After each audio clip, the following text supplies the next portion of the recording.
আপনারা ইতিমধ্যে আমরা আমাদের ক্যামেরা প্রতিযোগ করেছেন।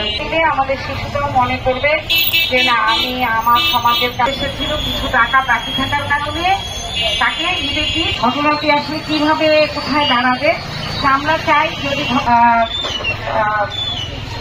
এই কাজটা নিগৃহীত কাজটা আর যেন যত আগে কখনো শিশু দর্শন না হয়, ভালো লেখাপড়া শিখে ইসলামিক জ্ঞানে শিক্ষিত আমরা আজকে একত্রিত হয়েছি।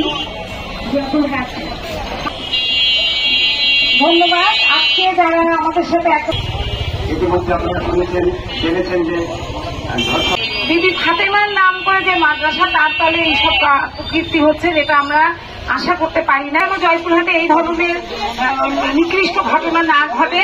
আর যে বাগানবাড়িটাতে এই ঘটনাটা ঘটেছে, আমরা আবারও বলছি প্রশাসনের হস্তক্ষেপে অবশ্যই এই বাগানবাড়ি তদন্ত সাপেক্ষে এই বাগানবাড়ি যেন বাগানবাড়ি না। জঘন্য কাজ।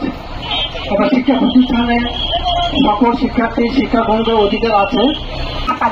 আমরা আসলে সকলে মিলে এটা প্রতিবাদ করি এবং আমি আইনের কাছে, প্রশাসনের কাছে দাবি চাই